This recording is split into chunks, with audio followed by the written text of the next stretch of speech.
In this video, we will go over how does maintenance work with us. How does the maintenance department work with us as PM team and as specifically the CSR team, right?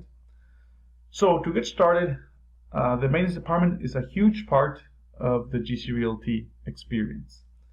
Basically, it's half of our company. We are divided or categorized by property management department and maintenance department. They each have their own director, assistants, and staff. But we are hand in hand, a complete team, which we work together every single day to get things done. So let's review a little bit of what they handle and how they're structured. So what are the main maintenance activities? Well, basically they take care of anything about unit and property repairs, handyman work, basic repairs. They do all our turnovers. Well, they get started with our turnovers. We also utilize vendors, but they're the main driving force behind that. They provide escorting service when the city inspectors or a utility company or where somebody needs to visit the property to address maintenance situations or to address the property. We send a technician, in-house tech, to provide access to the unit, to escort to be present while the inspection is done, while the license inspection is done, while a rent-ready walk is done. Depending on the situation, we have them be present to provide the assistance or the access. They do what we refer to as OCCs, which are occupancy checks or well-being checks. Whenever we have unresponsive tenants or we're not sure if that unit is vacant or still occupied, we enter an occupancy check request for maintenance, and one of our technicians will go out there and review the checklist for the occupancy check, which basically means inspecting the surroundings, seeing if the unit is occupied, seeing the state of the unit of the property, and even having keys to access the unit if necessary.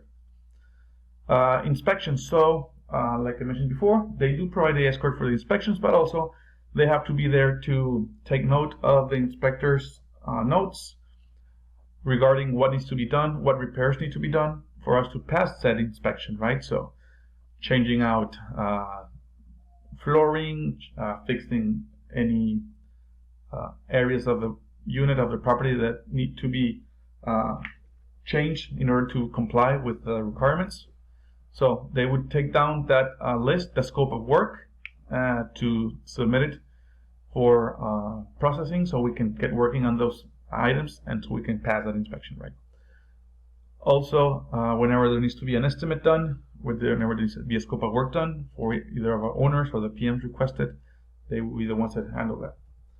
Rent ready walks, so basically it's like an internal inspection to review the unit. For example, before we are about to put it on the market, it needs to be done to review how the property is, if it's ready to be rented out, or when there's a move out, when there's turnover, we have to review if all the repairs were done and if it's ready to be occupied once again. And miscellaneous other maintenance requests that either the owner may have or the property manager may have, can be as little or small as changing a light bulb that's over 9 feet up, so that the tenant couldn't be the one changing it, or just checking if there's occupants still, there's garbage, there's items from a previous tenant. Anything that somebody needs to be in person there that's not the PM, we would send somebody from maintenance, one of our in-house technicians. So how are they structured? Well, basically we have our work, all our repairs are done by either our technicians, our maintenance technicians, which are in-house, or by third-party vendors that we work with, that we have vetted and that have a vendor agreement with us. So we have two coordinators for that. One is in charge of our techs, one is in charge of our vendors, and they're the ones that schedule them and dispatch them, right? And each one has their assistant that also takes care of assigning work orders and assigning the techs or the vendors to them, so the work gets scheduled, put on our general schedule, and it takes care of it.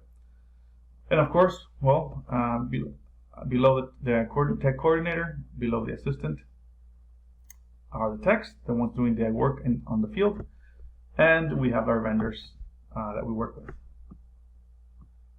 We also have a turnover coordinator, so those types of projects are quite expensive, had a lot of moving parts to them, so we have a dedicated specialist in charge of overseeing the whole process from start to finish. As soon as we have a vacant property that we need to fix up or review to find the scope of work that we need to do on it, the turnover coordinator takes over and starts assigning the techs or the vendors to get working with that, so we can have it ready as soon as possible to be occupied and put on the market once again. And also we have somebody in charge of scheduling and working with landscaping and snow removal, since we have a lot of recurring work that's or work orders that need to be done in that regard all year round, so we have that as well. So from there, the question would be, how does the PM department work with them, and then specifically how the CSR team work with them, right? So it's pretty simple. The tenants can enter their work orders themselves on the maintenance portal, or calling the maintenance hotline, or in the third option would be they call us, the CSR team, or the office number, and they say they have troubles inputting the work order themselves. We can do it for them, of course. We just take all the details down, tell them the requirements, and we enter the work order. Once any work order is submitted, it goes to the maintenance workspace in Podio. For example, they go here to work orders, and these are reviewed by our maintenance team, by our coordinators, and depending on the type of work would be who is assigned to them and who would be doing the work, right? Either a tech or a vendor. So that's like the general sense of how a work order is created or gets to our maintenance team and how it's assigned to somebody. And then, of course, they can be back and forth, or most of the time there needs to be follow-up between the PM and the maintenance department, so he can approve or he can review the scope of work, add items to it, remove items from it. Also, the PM is the one who has to approve them, has last say to approve the work, because all of that work, part of it is going to be charged to the owner if it's owner responsibility, and part of it to the tenant if it's tenant responsibility, so we need to approve that first. After that, the maintenance department has to coordinate, of course, with the tenant himself to schedule a time to be at the unit, because they need to grant access, because if it's not an emergency situation, if it's not an emergency, then we need consent and access provided by the tenant, so we can get to work inside of the unit. So how is the CSR team involved? Well, it's pretty simple.